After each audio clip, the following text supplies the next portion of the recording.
now may not be the best time to buy a new car. Hey guys, it's Justin Goodbread of Financially Simple. Let me explain that. So here's some data for you first before I get into the explanation. In 2014, 16 million new cars were sold in the United States, producing an all-time high or new record. In 2015, 17 million new cars were sold, thus producing another new car sales record. In 2016, 17.5 new cars were sold in the United States, producing yet another all-time high new car sales record. And here we are in 2017, and the sales appear to be breaking another record.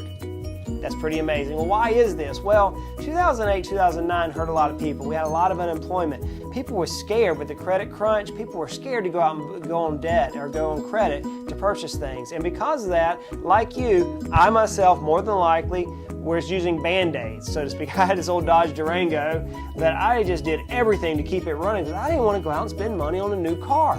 What's transpired then is because of that lull from about 2008 to 2014, people all of a sudden with the booming economy, the low unemployment, and the increase in our wages, we have a little bit of extra change in our pocket, so to speak, and so now we're going out and upgrading to a new vehicle. I'm not even talking about that. I'm talking about the study done by LMC Auto. So LMC Auto is a forecasting company, and they forecast what the automobile industry is doing as far as sales and buys and et cetera, et cetera. In a recent report, they actually are predicting a 40 million unit or 40 million cars coming onto the market, used cars coming onto the market in the next 2 to 3 years.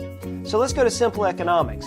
As supply increases, if there's not the same amount of demand, the prices drop because more supply, less demand means a lower price. So 40 million cars coming onto the market in the next 3 to 4 years, and prices are going to crash. Yep, I said the C word, crash. In fact, Morgan Stanley did a study and they used the C word too. They came in and said that they predict there's going to be a 25 to 50% crash of value in the used car industry in the next 3 to 4 years.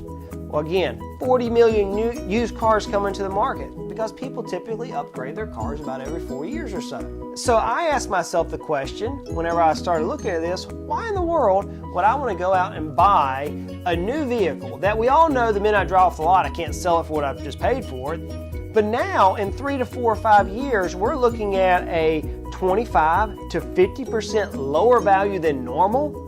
That makes no sense to me. If you're in the market for a new to you car because your old clunker just isn't making anymore, consider an off-lease vehicle. So off-lease cars is where companies have leased or individuals have leased cars, and now the lease is expired, and now the dealer's trying to sell an off-lease car. Consider purchasing an off-lease car today versus a new car. Off-lease cars, according to the same LMC study, has doubled in the last couple of years. So the volume has doubled. So again, supply and demand. So when the supply is high and the demand is low, the prices decrease. So currently the off-lease car prices are starting to drop. So I'm not sure I would buy a new car today. So guys, this is Justin Goodbread of Financially Simple. Let's continue to make our lives at least financially simple.